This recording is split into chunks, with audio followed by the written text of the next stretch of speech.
Hey, so this is the new art show I want to make. This is it. But I just wanted to get the ball rolling with saying hello and kind of state what I intend to do here. I just want to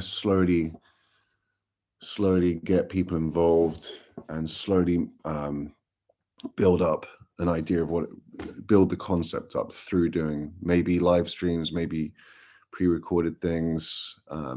Either way, I want to do this show about art, modern, contemporary, NFT, just what's going on, interesting stuff, and talk about it in an interesting way. Because I feel like there's a million YouTube channels, there's a million YouTube videos and blogs and whatever about NFTs and stuff and what they are, why they're bad, why they're good, and same with modern art, like why it's bad, why it's good. Maurizio Catalan puts a banana on a wall, shocking, shocking, shocking. But it's the same opinions, it's the same thing again. They're never talking about the art itself. It's not interesting. It's just why it's bad, why it's good, why it's shocking. It's the same talking points. So what I want to do here, I want to create a show that's pleasant to listen to in a way that it's not nice stuff, but I want to talk about in a way that's engaging. I mean, I really been watching the Red Letter Media guys for like a decade now. I was looking at some of the videos earlier, and like one upload was from 8 years ago. I was watching yesterday about Die Hard, but basically, the way that they talk about film, it's engaging, it's interesting, it's funny. They're humans. They got real opinions, and I want to talk about sort of contemporary culture and art in that kind of way. It's hilarious so far, I know. So yeah, and I want to maybe not even edit it so much so you get these kind of awkward pauses where I'm trying to think of what to say, but it's something to listen to because I realized, I mean, I came up with this idea quite a while ago. I just haven't got my shit together to actually film it. But basically, like I end up watching the most dumb videos because there's nothing else to watch. I'm not saying this is going to be not dumb or so intellectually stimulating, but I'm just trying to get the ball rolling in that direction. I'm not even sure I'm capable of making it that uh, interesting, but we shall see. I mean, I'm 36 now, got a few years behind me on which to draw upon, and then surely let's see if we can make something interesting here, something that you just can put on and listen to someone drivel about some some stupid NFT or any interesting artwork, good or bad, who cares? We can maybe talk about it in a way that's just is thought provoking, or maybe even funny sometimes. I don't know. Um, that sounds like I'm setting myself up for failure, but let's see. So basically, because it's the first thing, because it's the first video, what I want to do is just talk about how we're going to move forward, some of the goals of the next 5 or 6 videos. Um, One of the things is I want to start compiling a list of art books, articles, journals, that kind of thing, that mostly books, mostly sort of art review books, art critic books, like that I want to get through, that I can actually use to illuminate whatever we are talking about at the time.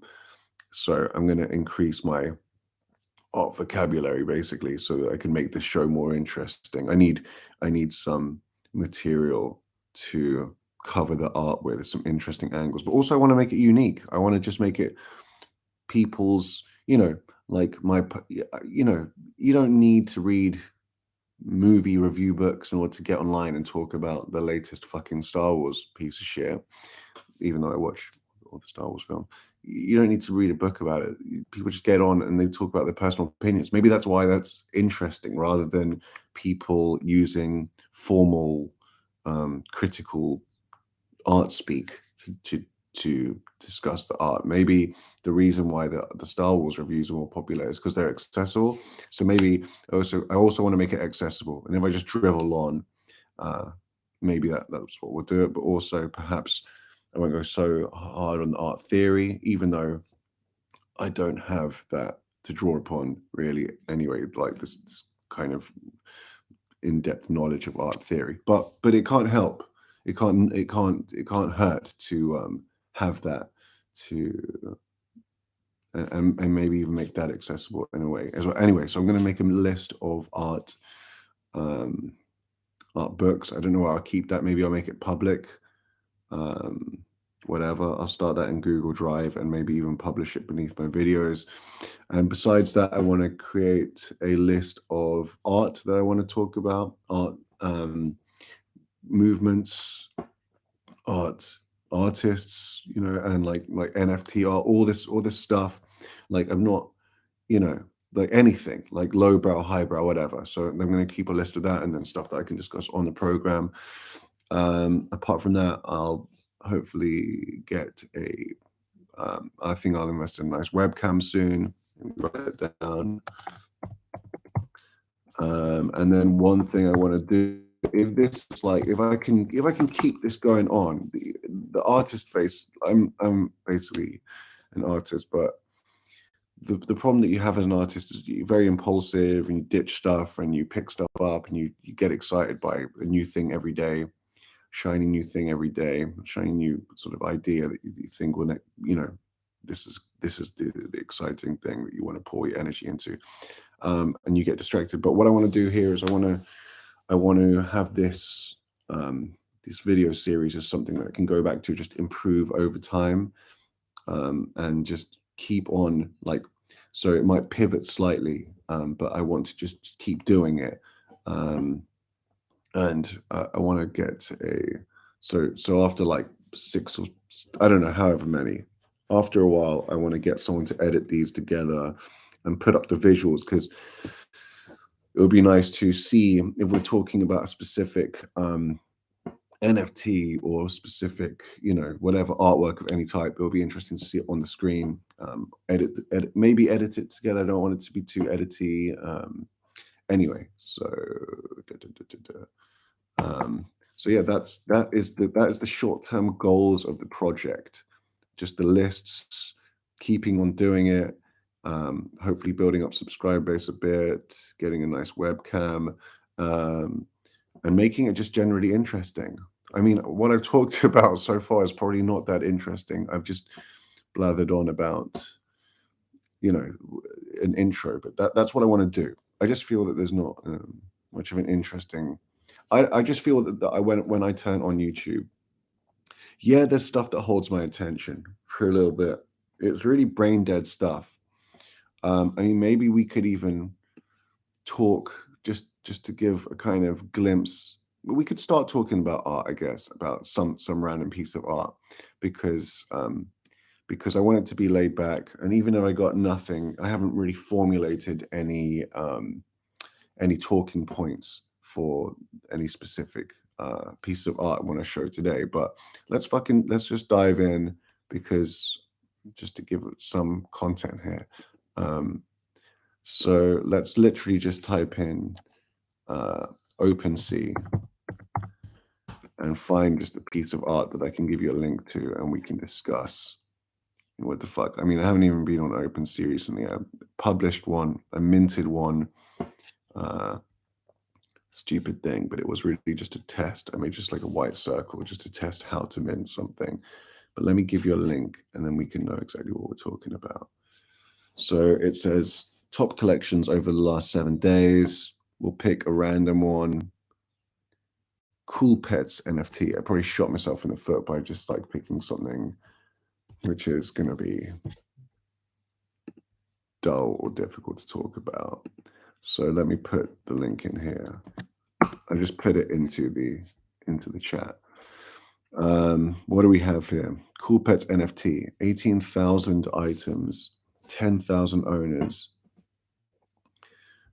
2.535 Ethereum floor price. Okay, let's see a picture of things. So mostly I want to talk about the aesthetics of the NFT, like the meaning, the potential meaning, and the visuals, just the aesthetic of it, because a lot of people are discussing them purely in terms of monetary value, which is I think they don't make any attempt to not fit into to not be discussed that way, because even at the top of it, before you even see the art, it talks about the Ethereum value. Like it's you can't detach NFT art from money, because that's basically its proposition. That's what it is.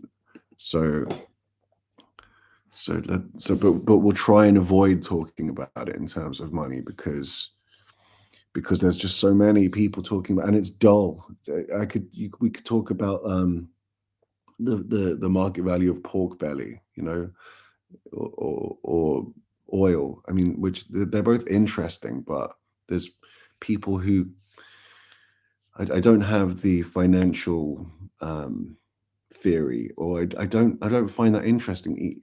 I mean, oil, I guess, things that shape our world are interesting, but I think these NFTs, they're much more comparable to like a startup, like well, like a tiny tech startup. I mean, or just a sea of um, food products or something. I personally don't find that interesting, so I don't want to talk about it in that way. I just want to talk about them as a piece of art, or as a piece of culture. So let's have a look. Okay, so what I'm looking at here, I already fucked it, is there's thousands of unhatched eggs. So I guess these this huge collection, they are only going to show you the piece of art that you've gotten after you purchased, or after a certain amount of time. Um, yeah, we can talk about that. It's literally, so I sent you the link. I mean, it's hard to talk about that in we can talk about it in cultural terms, I guess, because it feeds into it borrows the idea from it's very heavily leaning on the collector's set. So it's like a sort of Pokemon thing. It's like it's more like that the craze of the unboxing, when people got like the eggs, like like massively popular amongst kids, like when the when someone opens the what do they call them in Japan? They get like the machines that give you a random item, and they're all collectible, and they're all like wacky items. And then then I think it became a Western thing on YouTube, like after the unboxing, where you would open the egg and they would show you the series, like the collector's items that they found. Yeah, man, I've got to. Maybe this is why I got to make talking points, because I'm talking about it in such a uninformed way. What were those Japanese machines? I think they're called gotcha machines. Gotcha game. Yeah, it's like a toy vending machine in Japan. So it roots from that, and then I think it's the YouTube unboxing. But basically, it's this sense of it's just. I mean, the way it's designed is like a childish and cute. Um, but I think it really feeds into that whole idea of uh, that it doesn't try and deny that the NFT collection is a sort of is something harking back to childhood. It's like it's not attempting to be contemporary modern art. It's really diving the other direction and saying we are just a collectible series of toys, and it's going over to collectibles rather than art. I guess it just takes art form because it's in a pixel canvas. That's it. But it's basically a JPEG version of a gacha machine, I think. But these are just determined by their money value. And I guess that's interesting because that just shows that maybe there's an uncomfortableness with the NFTs as these high art things. And these ones are much more comfortable in just a toy collector's sort of realm. I'll try and use some pretentious words here and there because just to spice things up, it's just me talking on my own. So I can say things like realm. Maybe even after I have, maybe even after I have filled my brain a bit over the next couple of months with some art theory, this thing will hopefully incentivize me to read a bit more. I've not been reading very much, but hopefully that will get me to read more stuff. But anyway, so I know what were we talking about? So we were talking about uh, the CoolPet NFT. Um, yeah, really don't get to see any here. It's just the eggs priced at almost the same value. Let's Google it to see if we actually can see a hatched version.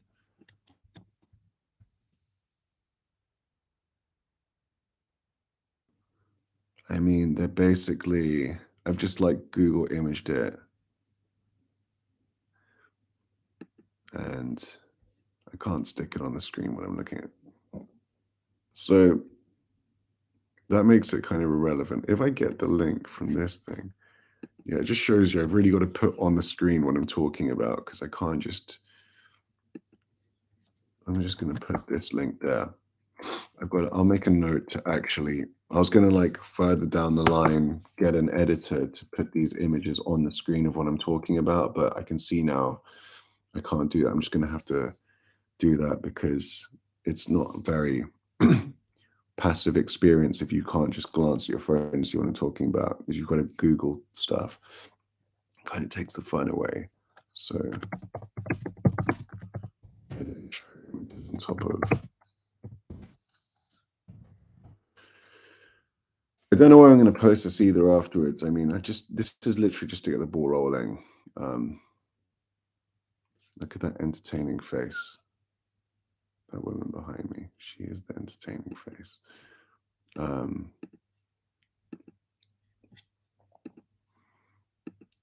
So we've got, if you followed the link, which you probably haven't, we've got these 4 cats. One of them is pig type of form. One of them is a sort of upset bomb, miscellaneous animal. It's got like teddy bear ears. One of them has a little cat face. So it's really not made, it's in a kind of Japanese style, but it's probably made by an American artist. Do we get any information about him?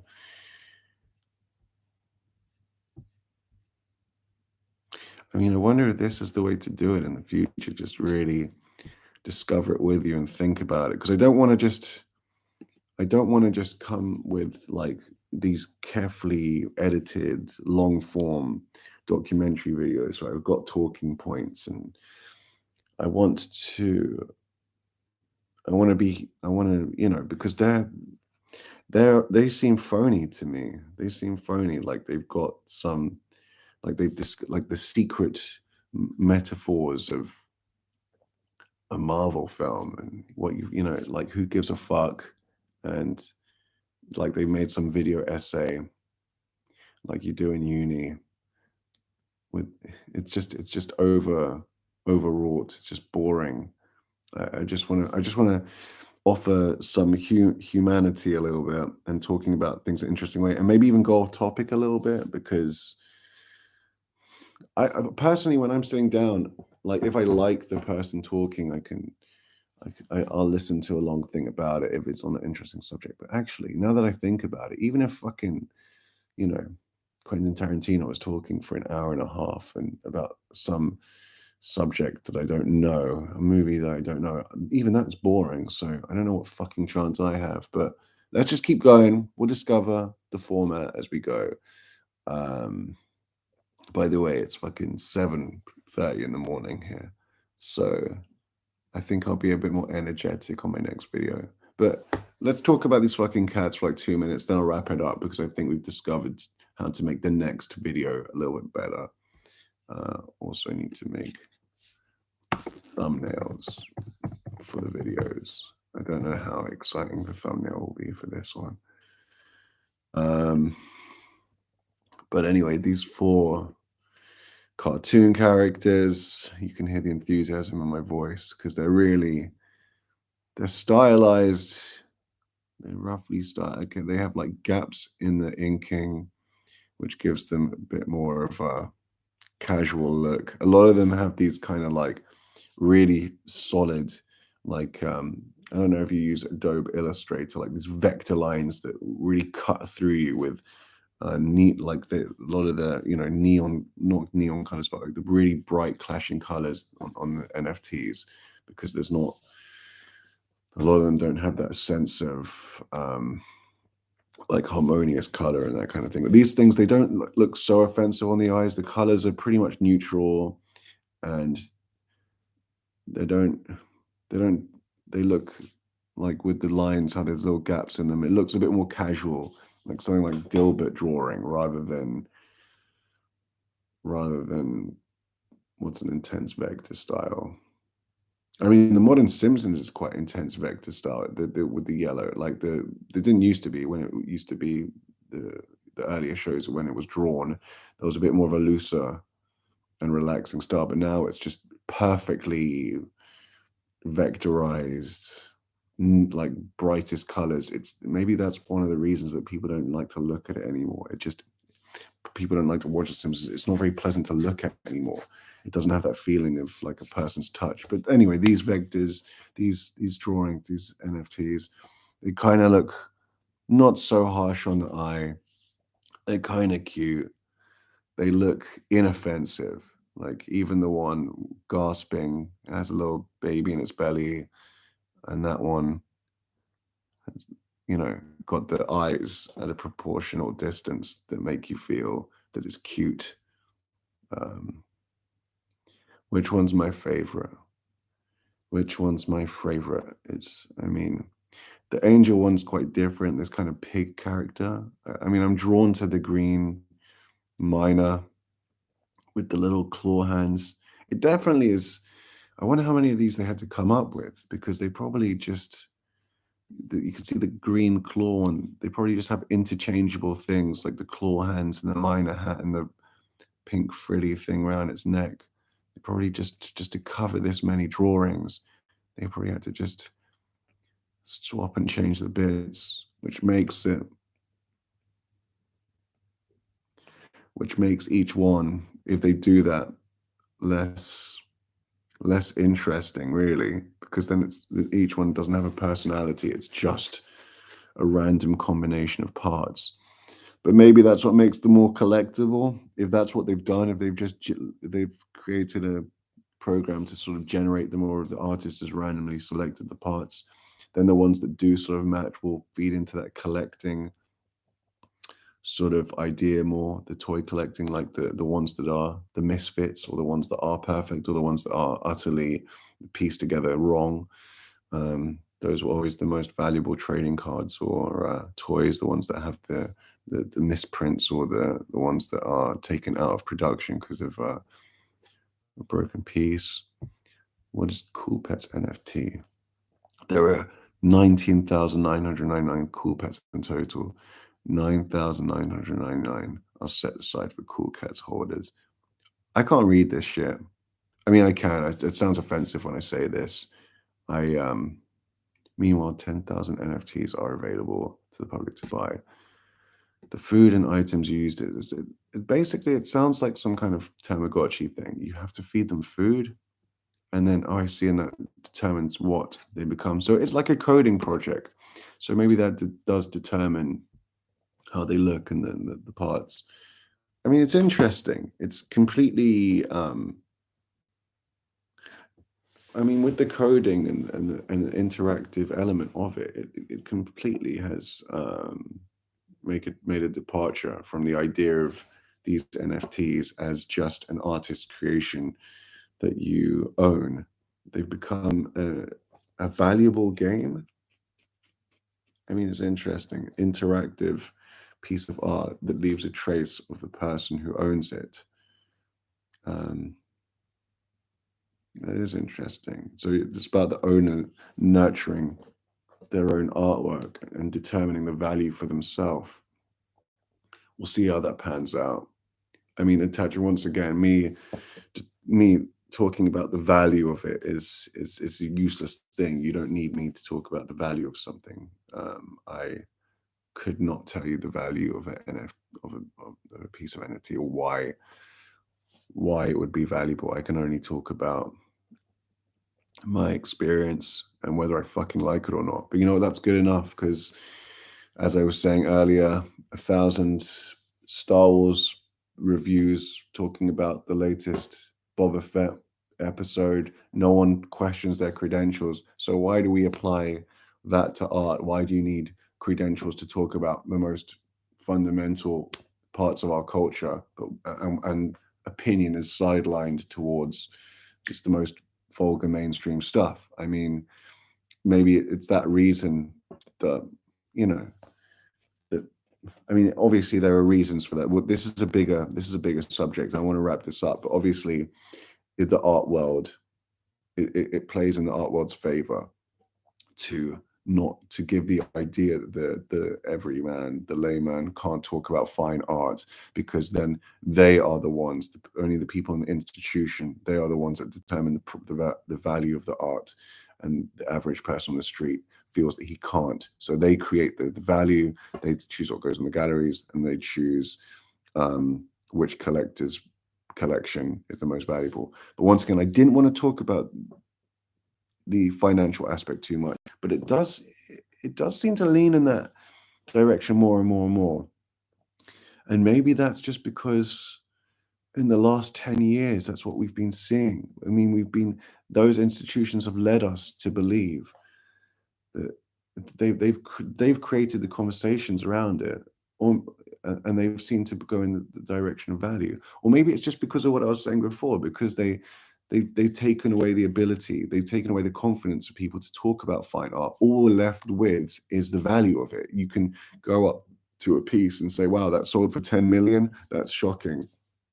That's easier to talk about than what's on the canvas, what the artist's intention was. So maybe it's just the lowest, maybe it's the lowest form of conversation about art, the price. We can attach, as Oscar Wilde says, a cynic is someone that knows the price of everything but the value of nothing. So maybe we've just become cynical. Maybe we don't know how to talk about art anymore. But I'm going to leave it there. And maybe the next one will be a little bit better, a bit more. Maybe I have some subject matter. Next time I'll come back with actual NFT to talk about. Maybe I'll just paste one NFT or image on the side, and we will just dissect that. Or maybe I can feed what's going on my screen onto the thing. I'll be able to put what's in a window on the screen, because then we can jump around. That's probably more fun. Anyway, whatever. I'll see you next time.